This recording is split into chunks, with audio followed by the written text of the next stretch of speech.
Hello everyone, hello guys. कैसे हैं आप सब लोग? तो जैसा कि मैंने आपको बोला था, आज हम लाए हैं जो हमारा सेकंड लेक्चर था काउंटिंग का, उसका मॉक टेस्ट लाया हूँ मैं। पूरे 20 क्वेश्चंस का मॉक टेस्ट है। आप अपने सामने अपनी कॉपीज रखिए और अपने आंसर्स आप नोट करते जाइए। जिस भी मेथड से आप अपने आंसर्स रिकॉर्ड करिए और लास्ट में कमेंट सेक्शन में ज़रूर बोलिए कि आपका कितना स्कोर बनता है। तो बिना टाइम गवाए आज हम स्टार्ट करते हैं। पहला क्वेश्चन जो है एमसीक्यू जो है हमारे मॉक टेस्ट का, पहला जो क्वेश्चन है, the accounting equation is assets is equal liabilities plus. बहुत ही आसान सवाल है, फंडामेंटल सवाल है, मेरे हिसाब से सबको आना चाहिए। 5 सेकंड देता हूं मैं आपको।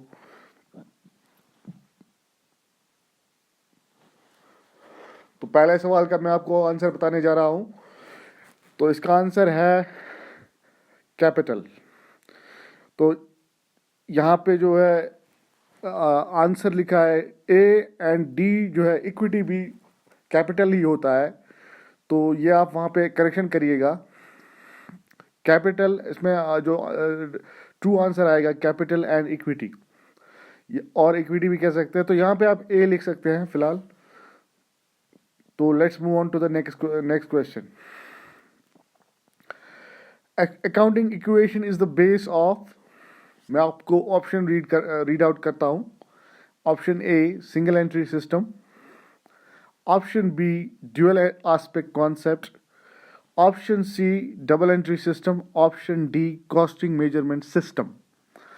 तो accounting equation is based on which of these options, which of these systems. तो मैं आपको 5 सेकंड देता हूं कि आप अपना आंसर नोट करें जल्द से जल्द।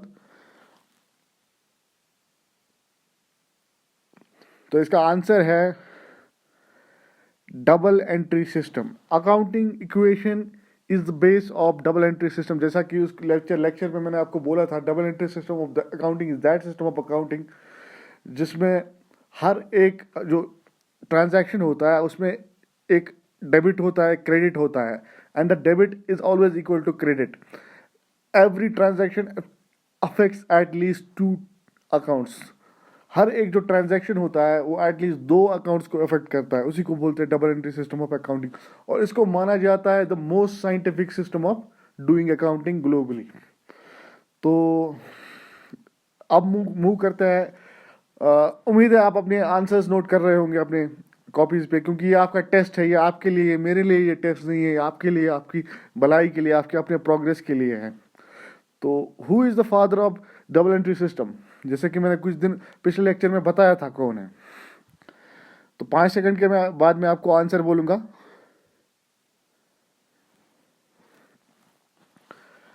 तो इसका आंसर है लुका पकवायोली, जो ऑप्शन ए है।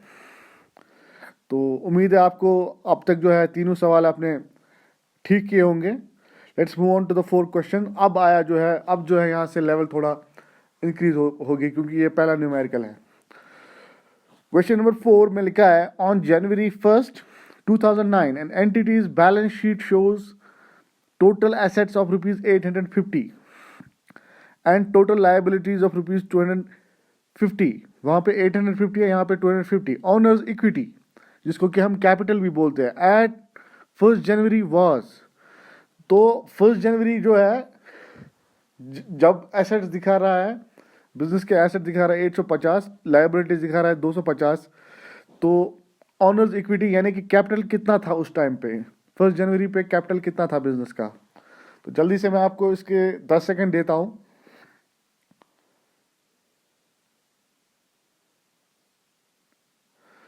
तो इसका आंसर है 600। मैंने आपको बताया था assets is equal liabilities plus capital, left hand side is equal right hand side, क्योंकि ये बता रहा है यहाँ पे आपके 2 फिगर्स गिवन है। आपके 2 फिगर्स गिवन है, 850 एसेट्स हैं, उधर से लायबिलिटीज हैं आपके गिवन 250 प्लस एक्स, या हम कह सकते हैं कैपिटल। 250 को हम लेफ्ट हैंड साइड लाएंगे और माइनस करेंगे 850 से, वहां हमें निकलेगा 600। So owner's equity on 1st January 2009 is equal to option D 600. Option, let's move on to the MCQ number 5. The liabilities of a business are rupees 30,000. The capital of a proprietor is 70,000. The total assets are, simple question है. Liabilities 30,000 है, proprietor का capital 70,000 है. Assets कितने होंगे?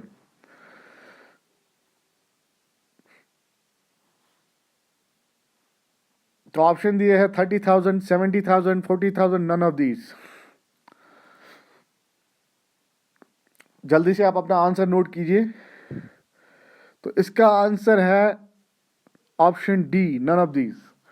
क्योंकि जब liabilities plus capital is equal assets 30,000 plus 70,000 is equal 1 lakh.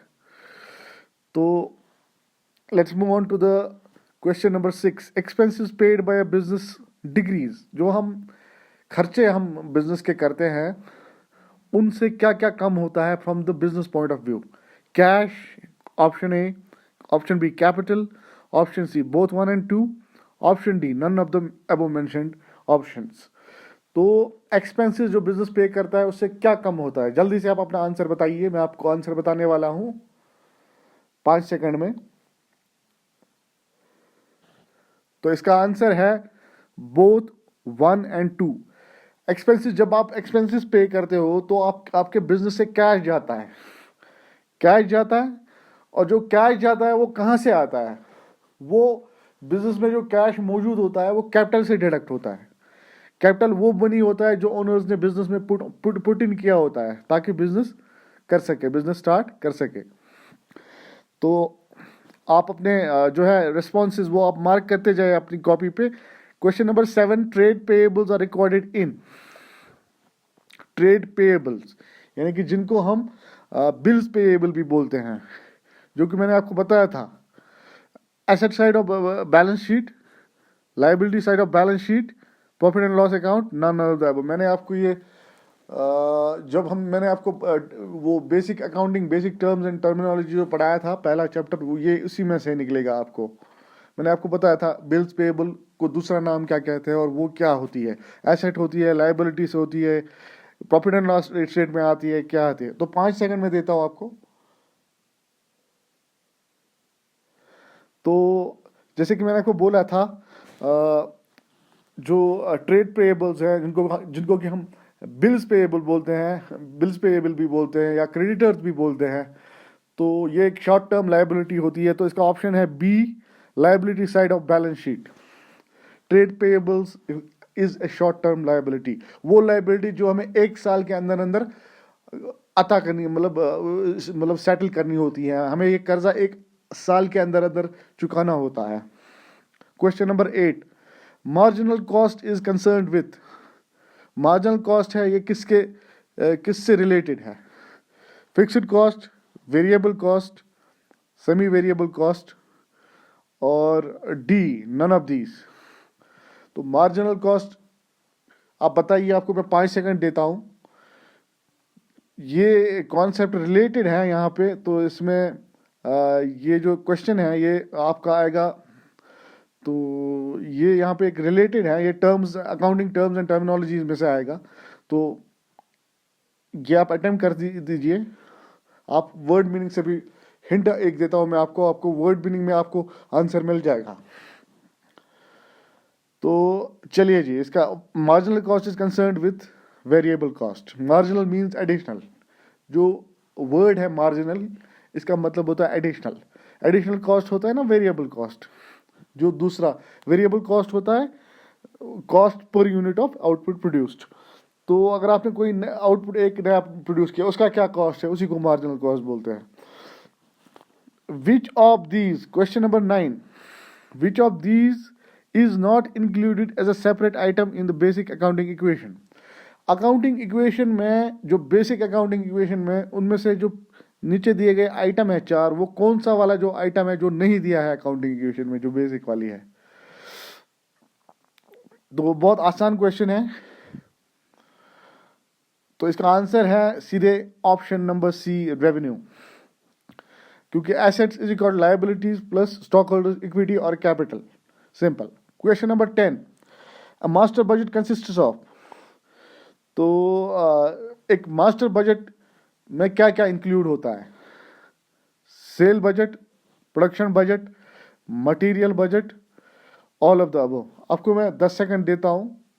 तो ये भी अकाउंटिंग टर्म्स एंड टर्मिनोलॉजी से रिलेटेड है। यहाँ पे चूंकि आपके सिलेबस में दिया गया है, लास्ट में आपको बजट पढ़ना है, मार्जिनल कॉस्टिंग पढ़नी है आपको, या आपने वो लेबर ओवरहेड्स वगैरह पढ़नी है, मटेरियल कॉस्टिंग पढ़नी है।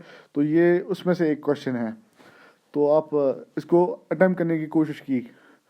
अगर जो नए कैंडिडेट्स हैं जो नॉन कॉमर्स बैकग्राउंड से हैं, तो अगर उनको ये नहीं भी आता ये क्वेश्चन तो कोई मसला नहीं है, लेकिन जिन्होंने पीए का एग्जाम दिया है और कॉमर्स बैकग्राउंड से, उनको ये आना चाहिए। तो इसमें सिंपल है, बहुत अच्छा हिंट है इसमें। Word master is enough to save it all. Option D is the correct answer. इसमें सारे बजट इंक्लूड होते हैं। Net income, question number 11। Net income is good, जो नेट इनकम होती है एक बिजनेस की जो नेट इनकम, नेट हो गया जो after we deduct all the expenses.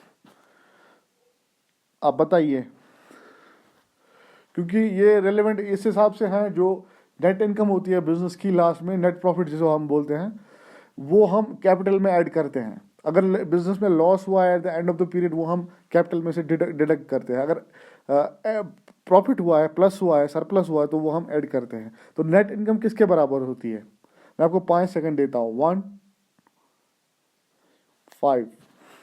तो इसका सही आंसर है net income is equal income जो है रेवेन्यू माइनस एक्सपेंसेस, ऑप्शन सी।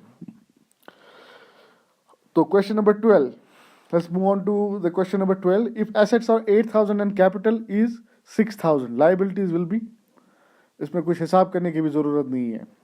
5 सेकंड देता हूं मैं आपको। सो सिंपल है, liabilities will be 2,000 because 2,000 liabilities plus capital of 6,000 is equal to 8,000 asset. Asset is equal to liabilities plus capital. The accounting equation represents, ये क्या represent करती है, denote करती है? Resources are allocated at cost price. Owners give money. Owners give money for business. Resources in the business are equal to source of business. Resources in the business are not equal to the sources of business. तो इसमें आप बताइए, आपको मैं 10 second देता हूँ आपको। इसमें आप इसको एनालाइज करिए और आंसर दे दीजिए।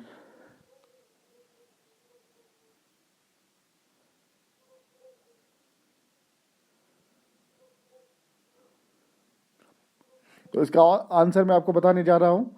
इसका आंसर है option number C, resources in the business are equal to sources of business. यानी कि रिसोर्सेज क्या मतलब होता है? रिसोर्सेज का मतलब होता है एसेट्स। तो सोर्सेज में क्या क्या आता है? Sources of funds, sources of funds में, या sources of finance. Sources of finance हमारे पास दो होते हैं। एक तो होता है लाइबिलिटी, आउटसाइडर्स डेट, और दूसरा होता है इनसाइडर्स डेट, जिसका नाम होता है capital. Capital plus liability are called sources and asset is called resources. Therefore option number C is the correct answer. तो question number 14, purchase good on credit and for cash will effect. अगर हमने goods को credit पे, उधार पे खरीदा और cash पे खरीदा, तो इसके क्या क्या असरात होंगे, किस किस अकाउंट पे इसका असर रहेगा? तो आपको मैं 10 सेकंड देता हूं, आप ये पढ़िए और आप अपना आंसर रिकॉर्ड कर दीजिए।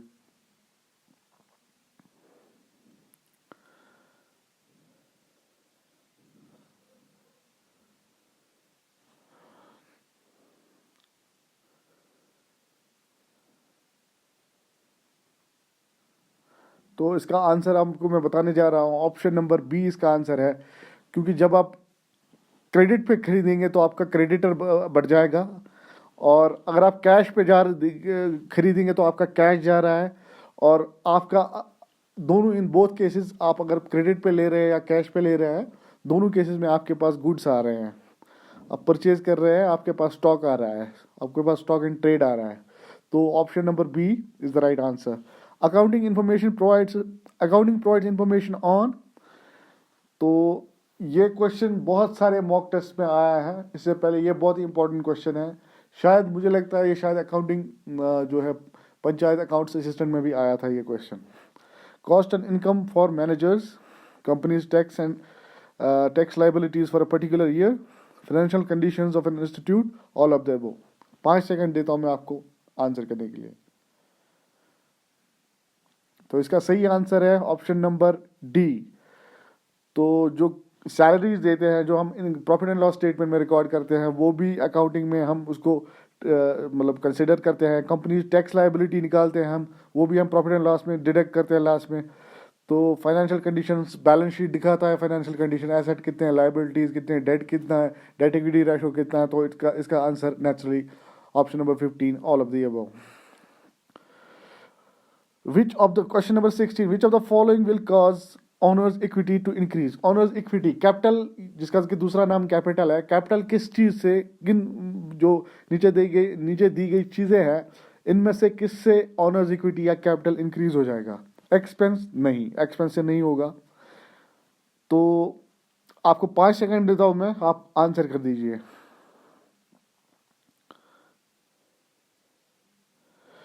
तो बहुत ही सिंपल क्वेश्चन है, इसका आंसर मैं बताने जा रहा हूं आपको। एक्सपेंस से तो नहीं होगा, एक्सपेंस से तो कम होगा। ओनर अगर ड्राइंग करेगा उससे भी कम होगा। लॉस अगर होगी बिजनेस में, प्रॉफिट वो कैपिटल से रिड्यूस की जाएगी तो वो भी कम हो जाएगा कैपिटल। तो capital in will only increase in one case, अगर रेवेन्यू जनरेट होगा, यानी कि अगर आपको प्रॉफिट हो जाएगा। तो इसका ऑप्शन है option number C is the right answer to the question number 16। Question number 17, the accounting equation shows on a company trial balance, cost sheet, final account balance sheet. Accounting equation किस statement पे, जो बाकी नीचे statements दी गई है या account दी गई, किस चीज को रिप्रेजेंट करता है? क्वेश्चन नंबर 17, आप इसका आंसर दे दीजिए 5 सेकेंड में। तो accounting equation denotes which of the following statements. तो सीधे जैसे मैं बोलता आ रहा हूँ पिछले 4-5 दिनों से, अकाउंटिंग इक्वेशन क्या होती है? Assets equal liabilities plus capital. तो बैलेंस शीट के एक साइड में एसेट्स होते हैं, राइट हैंड साइड में usually traditionally conventionally we put assets on the right hand side and liabilities and capital on the left hand side. So it represents a balance sheet. The unfavourable balance of profit and loss should be, जो अगर unfavourable balance होगी है profit and loss statement में, तो उसको हमें क्या treatment देना चाहिए? उसको क्या ट्रीटमेंट देना चाहिए, ये भी मैंने आपको पढ़ाया है कि कैपिटल में इंक्रीज डिडक्शन कैसे होती है। मैं आपको हिंट दे रहा हूँ। अनफेवरेबल बैलेंस का मतलब अगर लॉस हुआ है तो उसको क्या करेंगे? तो इसका आंसर मैं आपको बताने जा रहा हूँ। ऑप्शन नंबर सी इसका आंसर है, it is subtracted from capital. अगर बिजनेस में लॉस हो रहा है तो वो अल्टीमेटली कैपिटल से डिडक्ट हो रहा है, किया जाता है। अगर प्रॉफिट में होता है तो वो ऐड किया जाता है कैपिटल को। Question number 19, petty cash fund is suppose to be replenished. Petty cash होता है छोटा एक कैश, एक अमाउंट 500-600 रुपये का। सपोज क्या होता है ऑफिस में, बिजनेस में, क्या स्मॉल, कभी कभी छोटे छोटे खर्चे, कस्टमर आ गया उसके लिए चाय लाई हमने अपने पैसे से, या कहीं पे कोई stationery charges, printing charges, stamp charges, छोटे छोटे खर्चे 5-5-10 रुपए के, लेकिन है तो बिजनेस में रिकॉर्ड करना है उनको, तो उसके लिए एक सेपरेट एक बुक आती है, उसको बोलते हैं पेटी कैश बुक।